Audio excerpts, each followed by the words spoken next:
Hey everybody, how's it going? I'm Courtney Koenig, igniting your human design to become a powerful, profitable, purposeful boss of your business, of your career, and of your life. Drop in the comments. Can you see me? Can you hear me okay? Everything going well? I just came off of, oh my goodness, you guys, the best podcast guest interview. I had two of them this morning, and I am like blown away by how beautiful these episodes are. Oh, so one was a projector. She's a podcast coach and helps you develop your podcast and get guest speaking. Uh, she's incredible. So let me know if you want her Instagram and I'll share you. Her name is Kelly Mosier. She's fantastic. She's a projector. It was so stunning hearing her story. And then I had on Anastasia Jones, who is a reflector.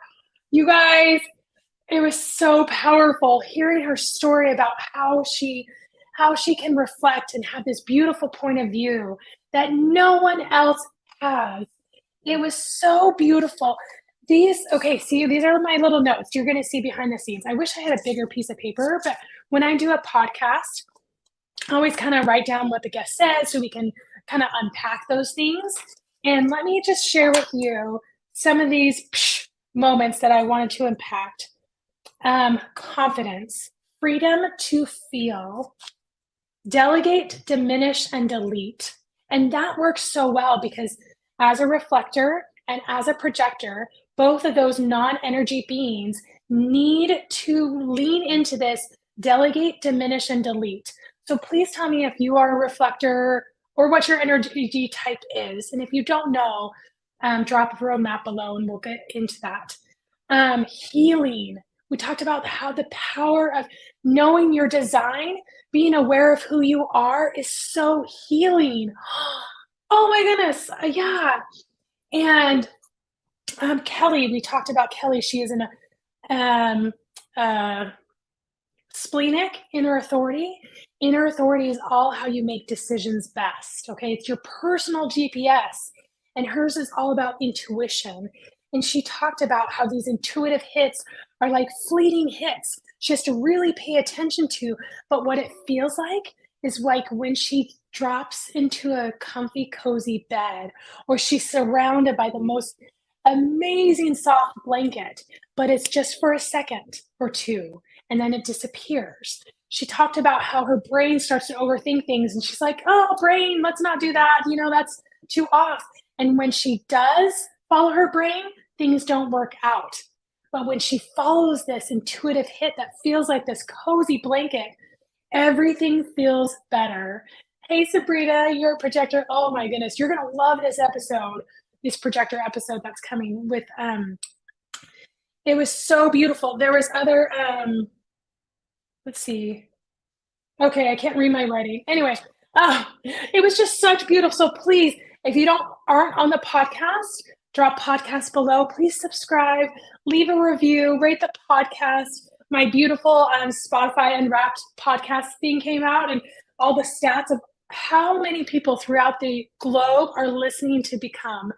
And it's such a beautiful, and it's all about stories of your human design and how we can lean into that even more. So today we're going to jump into questions. So if you didn't get to put in your questions of human design into the chat, the thread, just put it into the chat right now, okay? And I'll get to them. And if I don't, then I'll come back around to them. All right. So one of the questions I get all the time is, what is human design? Okay. What is human design? It is like an energetic personality test. But it's like almost like saying Disneyland is a theme park with just a carousel. There's so much more to it, right? Disney has Magic Kingdom, it has Epcot Center, has all these other things. That's what human design has too. We look at human design, it can tell you the gifts that you were born with. It validates this alignment that your soul is interested in, but sometimes we don't know what to align with or not, right? We see on Instagram or on Facebook or other people that are in our social circles, like, oh, that's how you're supposed to act as a business owner, or that's how it's supposed to go, or man, I'm just not cutting it over here, or or even the thought that this comes easy to me, so it must not be a gift. It just comes easy to me. Everybody must operate this way or have this gift. No, that's not it at all. So when you get your human design chart, it looks like, oh, okay, thanks. But what I teach you is this is your gift, and here's what you're going to do about it. And it's that simple. It's that simple. And that's why how I coach with human design is so beautiful. Let me guide you and coach you through this. So I'm doing another iridescent human design podcast, and it's so beautiful. These statements of this is your gift, and here's what you're going to do about it. That's what each episode is about. And that's how we can take this whole human design chart that looks like a whole hot mess and be like, oh, yeah, this is the action that I'm going to take based on this gift. This is the awareness that I'm going to build from this gift. This is how knowing what I need to do is even more beautiful. So I was coaching, I do one-to-one sessions and doing a private client, and I was coaching her to develop a coaching program. And it was so beautiful to say, here's is your design. Here's where you want to go. I want you to keep this and utilize this gift. I want you to be aware of this challenge as you're developing your program. I can help you get to the next level by using the strategies and tactics of business and layering on your beautiful human design. It's so gorgeous, you guys. So now, the other question I get, and keep dropping the questions in the comments so we can see what you guys want help on as well. But I would love to hear I would love for you to drop in the comments, what does human design do for you? What has it done for you? Okay. This next question is, what if I don't have my birth date? What if I don't have my birth date? What do I do? Okay, not date, but birth time. This happens a lot, you guys. This happens more often than we think. A lot of times birth records, they don't have times on them, or, family history, you can't get into it because parents are passed away or they forgot.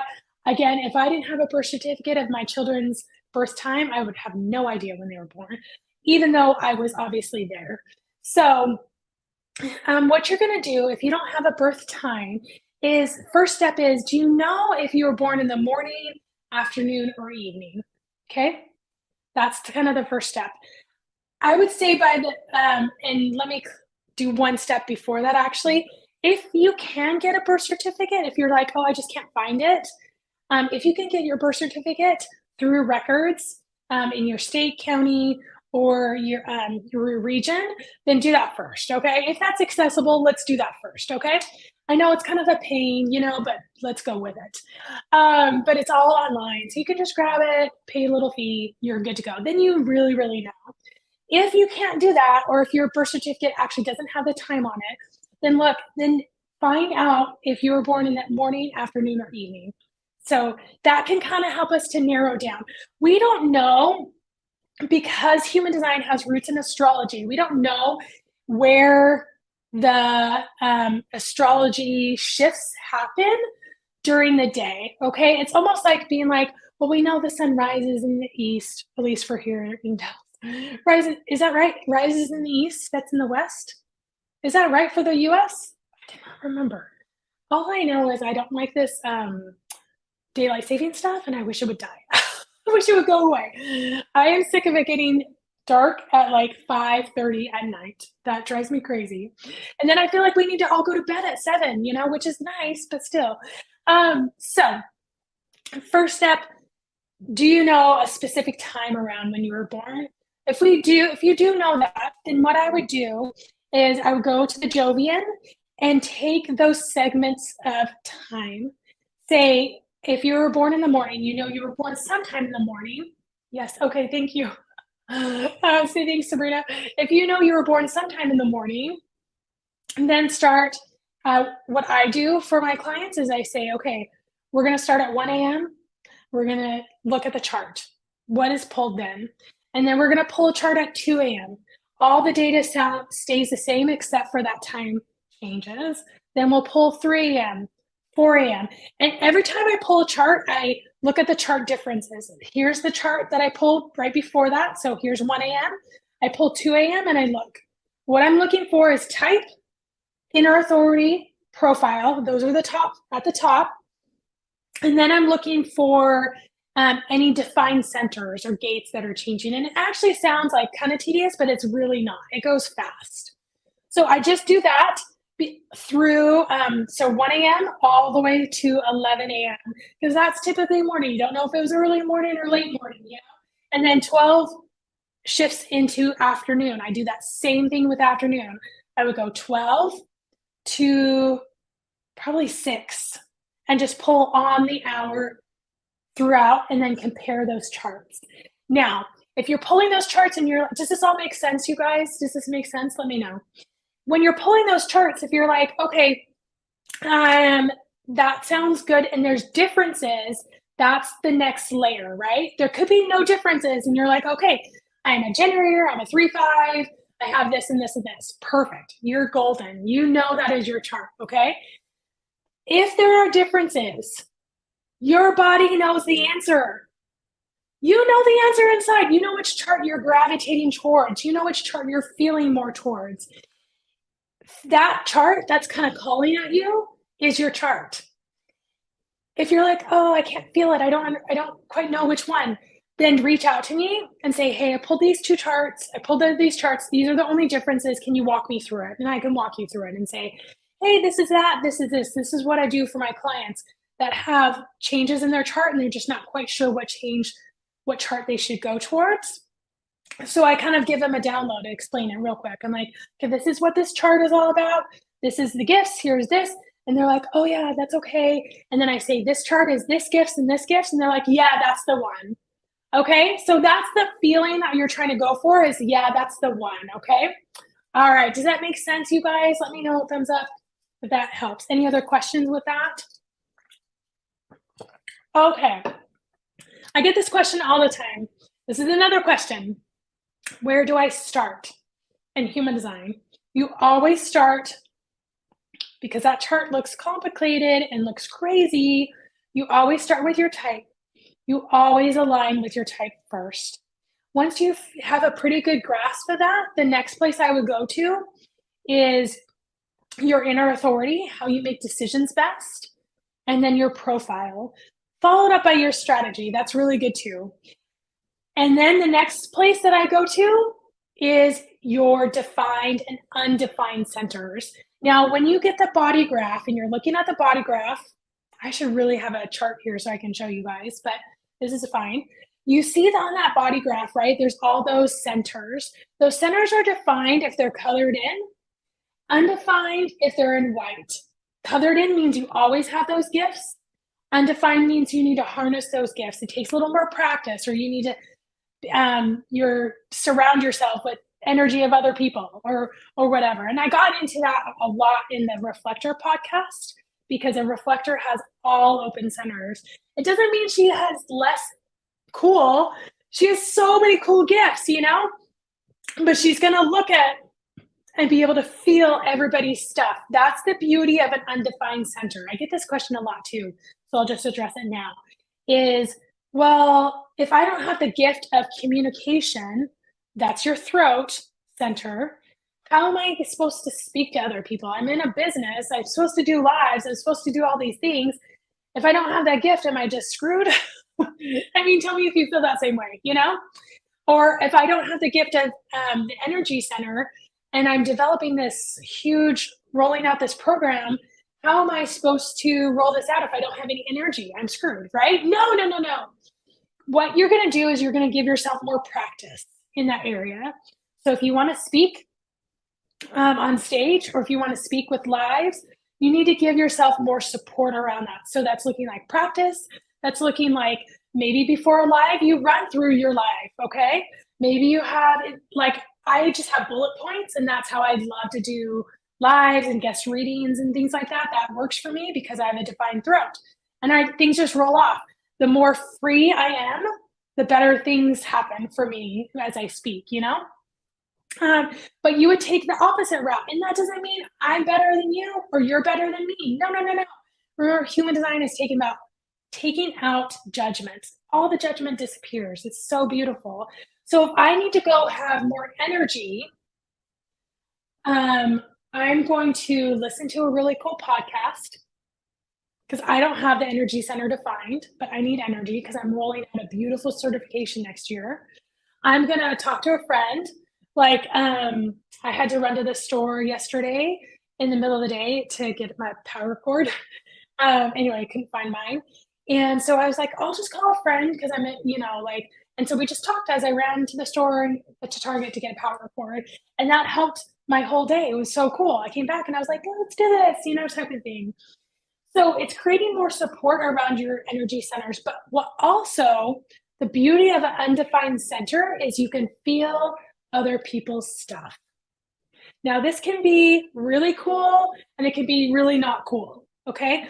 So, um, if you have an undefined spleen, you're going to be feeling intuitive hits from other people, but you could also be feeling those intuitive hits from your gates. And I'll get into that in just a second. But the power comes from feeling other people's stuff, right? Feeling other people's emotions. You get intelligence without having to have a conversation. Does that make sense? There's beauty in those undefined centers because you can get other people's points of view from the ajna, right? Ajna is all about point of view and ideas. You can get other people's point of views and it can trigger something within you. How cool is that?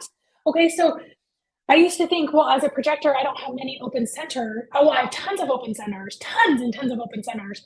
So I must not have these cool gifts with me always, but I have a couple cool gifts that always are with me. And then everything else, I build support. I practice that gift.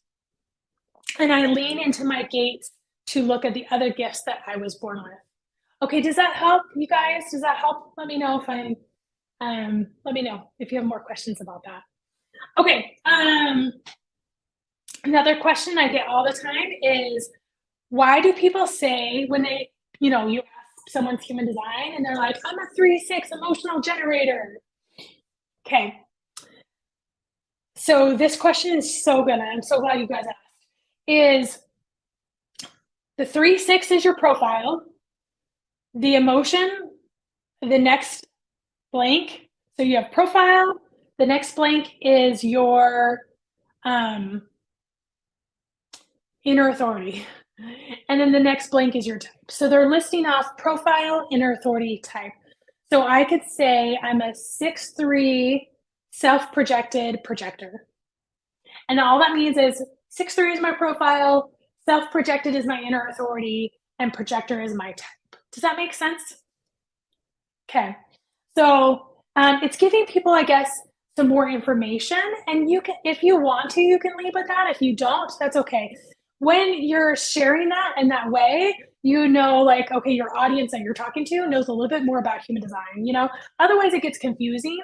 So a lot of times I'm like, just stay with your type. It's okay. It's almost like sharing, hey, what you had for breakfast, lunch, and dinner, which is totally cool. And you can do that for sure. But I just want to give you some understanding around that, around when people are saying that, that's what they are. So it gives a little deeper dive into their soul. Okay. Let me see. Okay, I think that's all I have on these notes. If you guys have any other questions, drop them in the comments. Again, if I don't answer them now, I'll come back and answer them in the comments and things like that. But I'm just so excited for you guys to be deep diving into this human design journey. I am releasing a master coach certification next year. It's so beautiful, you guys. You guys know I love doing things in unique, approachable ways. And oftentimes coaches get into coaching, but they don't have a background in how are we developing people. And so this certification is a certification and to help you be able to coach your clients better by igniting power, purpose, and profit within your students. And so it's a very much systematized how you do that, utilizing your human design, utilizing manifestation principles. I'll be sharing meditations also in there. It'll be this huge thing. So drop certification below. I know that's kind of a hard word to spell, but we're going to go with it.